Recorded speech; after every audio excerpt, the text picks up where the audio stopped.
What's up? Yo, what's up mga paps? Okay. For today's video, ituturo ko lang sa inyo kung ano ba yung capacitor ng ng electric fan. Washing machine tuloy. Tuturo ko lang sa inyo kung ano yung itsura ba nito, kung anong karakteristik nito, kung para saan ba to mga paps. Okay, kaya kung bago lang sa channel ko, please like and subscribe, Papa Jepoy Tech. Okay? Babalik ako kayo.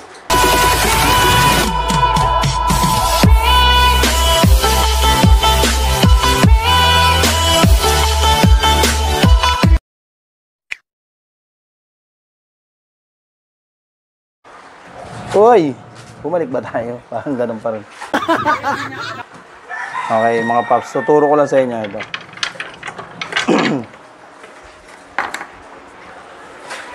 Ito yun, oh.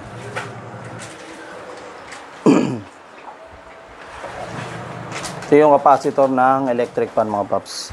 Iba-iba yung value nito, mga paps, ha. Meron itong 1.5. Parang cook pala to, no? Ayan, may 2 UF, meron tayong ayan o, 1.5 UF mga paps.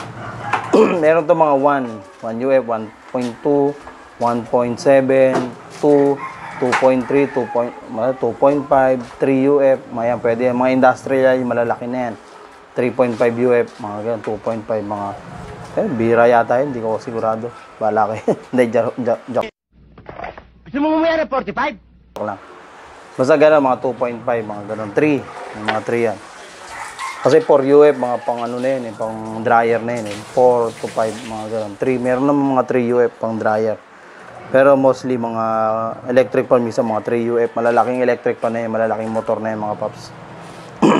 Tinatawag natin mga starting capacitor, mga paps. Ayan. Starting capacitor. Ayan. Sabihin, hindi ikot yung makina ng electric fan, washing, sa dryer, kung wala tayong capacitor. Iikot yan, tutulungan mo. Pag tinulungan mo, kaya lang mahinang-mahina yan. Iikot yan kasi syempre may kuryente yan eh. May magnetic pa rin kahit paano. Pero iba talaga pagka meron tayong starting capacitor na tinatawag. Or running capacitor, may mga ganun, iba-iba tawag nyo dyan. Bahala na kayo kung anong tatawag nyo dyan. Ito yung hinihinang or yung ni-clip. Meron kasi pwede tayong bumili ng clip eh. Yung naka-clip. Kami, ang ginagawa lang namin, hinihinang na lang namin ito eh. Kaya ganun. Pag wala kayong clip. May nabibili naman ito, may mga wire na. Idudugtong mo na lang sila doon sa pinaka makina na electric fan mo. Sa dalawang wire doon. Mostly yun, kadalasan yun, dilaw. Pagbago pero may mga all black, pares black yung wire. Walang problema yun. Basta kailangan, dito nang galing mga paps, binunod ng ganito. Okay? Ayan. Ito yung makikita nyo sa likod lagi ng makina ng electric fan. Pag binuksan nyo yung makina, yung likod, makita mo to, either nakaganyan siya, nakadapa, nasa gilid, nakaganyan, nakatupi.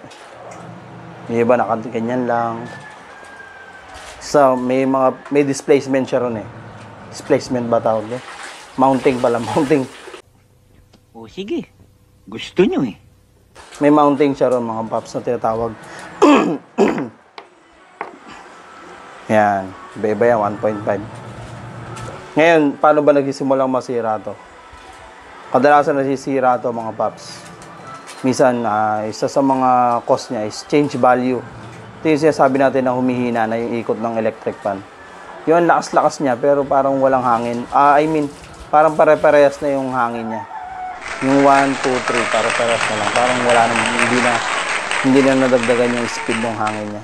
Ayan, ito yun, kadalasan yun. Ayan, capacitor yun ng electric fan. Mahina na yun pagka ganun. Nag-change value kung tawagin yun. Meron naman umuugong. Pwedeng sira na rin to, lumobo to, or nag-o-open, or talagang defective na talaga yung capacitor niya, umuugong. Pero depende yun mga paps, case to case basis yung umuugong. Meron kasing pre-wheel lang, ito yung mga marami kasi nakikita ko sa mga group. Pre-wheel lang yung ikot niya, kapag hindi umaandar. Normal yon. Minsan, Kapag hindi pa gasgas yung bushing shafting, makapaikot mo talaga. Normal yon. Ngayon, nagpalit siya ng capacitor. Hindi. Huwag muna tayo sa magpalit ng capacitor. Pre-wheel. Nung ni-number 1 niya ng mga paps, pag number 1 niya, maganit na. Biglang umistock up na. Number 2, ganun din. Number 3, medyo ma-under kasi mataas yung speed nun. Number 3. Pagka ganun mga paps, double check nyo magbabuti kung may alog yung shafting niya. Kung maalog ba. Huwag tayo basta-basta nagpapalit ng capacitor. Tingnan muna natin kung may alog yung pinaka-shafting niya. Kasi pag inalog mo yun, pag ginalaw mo yung pinakadulo ng electric fan, yung pinaka-bakal nun, makikita mo may alog yun eh. Yung pag may alog yun, sabihin imbalance na yun. Ngayon kapag may alog yun, once na nag-speed ka, haharap ng side yun eh. Kasi electromagnetic yung motor natin, yung stator. Excuse me. Maghahanap ng side yun mga paps kasi nga maluwag yun eh. Either maluwag yung unahan or maluwag yung hulihan. Kaya maghahanap ng side yun mga paps. Kaya make sure muna na bago tayo magpalit nito, ayun, double check muna natin yung mga dapat i-double check. Minsan kasi nagpalit na tayo nun, masusunog lang yung capacitor or masisira yung makina kasi ang taas ng bago yung capacitor, tapos hirap na nga tumakbo yung makina mo. Nagpalit ka pa ng capacitor, tendency nun, patatakbuhin niya ng maganda yung electric fan. Yun lang, umuugong. Hirap na hirap yung ikot niya, yun. Sisirain niya yung motor, pwedeng masunog yung mga paps. Kasi iinit na sobra yung grabe. Kasi nga hirap na hirap siya eh. Kaya make sure lang. Pwede yung mga mahihina. Minsan may mga nag-DIY dyan mga paps. Pag mahihina yung ikot, yan may mga nagpapalit ng capacitor. Walang problema dyan. Good yun. Goods. All goods yun mga paps. Pag marunong ka talaga. Tipid ka na sa labor cost ng technician mga paps. Basta yun. Double check nyo lang maigi mga paps. Ngayon, ito mga paps, walang polarity ito mga paps. Kahit magkabaliktad dyan, huwag lang magdidikit. Bawa na binunot mo to. Nakalagay minsan red, black. Sa capacitor minsan yung mga ganun. Tapos bumili ka nito. Nakalimutan mo, saan ba yung red mo? Sa kanan ba yung kaliwa? Walang polarity ito mga paps. Kahit magkabaliktad dyan, huwag kayong mangangamba. Huwag kayong magpapanik. It's organic. Okay mga paps. Ayun lang. Yan, capacitor. Yan, pag mga Yan. Ang pagpapalit nito mga paps, halimbawa ang luma pinalitan mo 1.5. Huwag kang magpapalit ng 1. Mahina yun pagka ganon. Mas maganda, mas tumaas ka ng konti kahit 1.5, 1.7, 2 UF pwede, walang problema yun. Kasi, minsan na rito, nagbe-base dito sa kapal ng makina. Ngayon, kapag makapal yung makina mo, pwede ka magpalit mga 2, mga 1.5. Ba 1.5 na sira. Pwede 1.5 din or 2 UF, pwede, walang problema yung mga paps. Sa mga nagdi-DIY dyan, yung ingat-ingat lang kayo kasi talagang mahalaga rin to. Once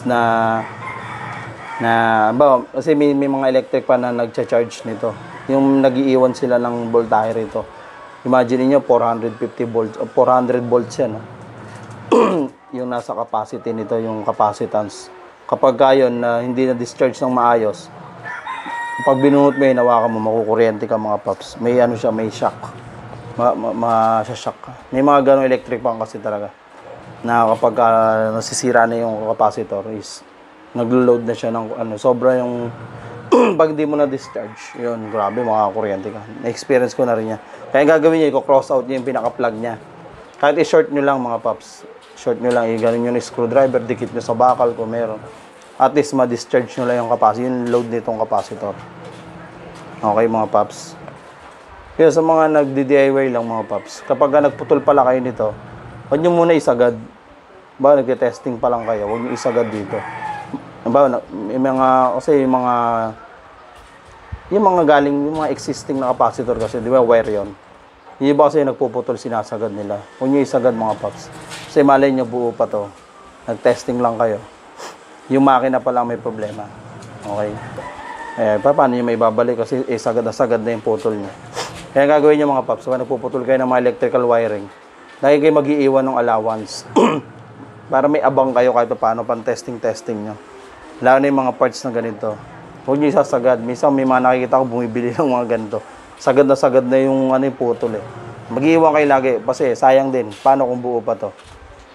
'Di ba? May mga na-encounter nga ako, lalo na sa mga brand na ano, yung Nikon, mga gano'n. Yung mga nauuso ngayon na wall pan. May mga na-encounter akong ganyan. Nagpalit na ako nito.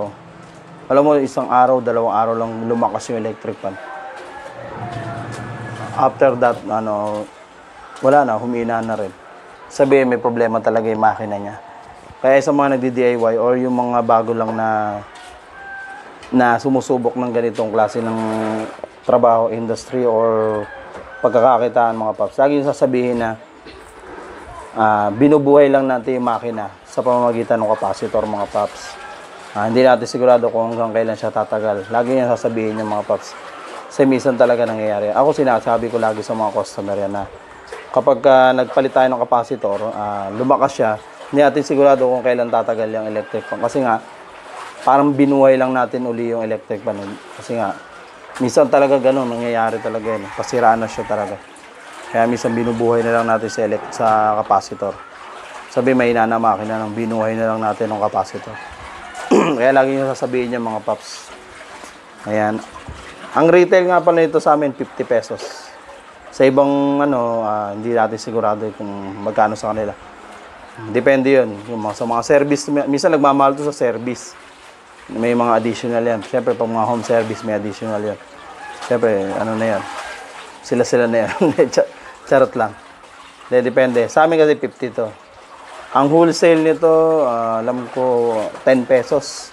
Or, depende, iba-iba eh. Wholesale yun, siyempre may minimum yun. Siyempre, mapapaisip yun, mura lang pa nun, ba't ganun binibenta yun, 50 pesos.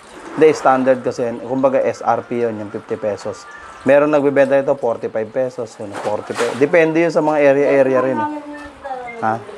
Depende yung mga paps sa area nyo. Kaya, yun lang, mapapayo ko lang, yung mga ganon.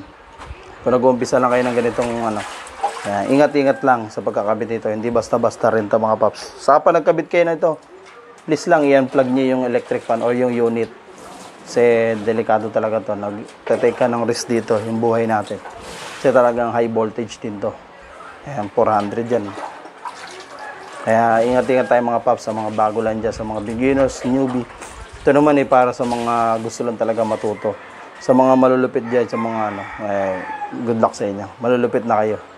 Okay? Kaya kung bago lang sa channel ko, please like and subscribe, Papa Jepoy Tech. Ayan o, Papa Jepoy Tech. Okay? Subscribe na.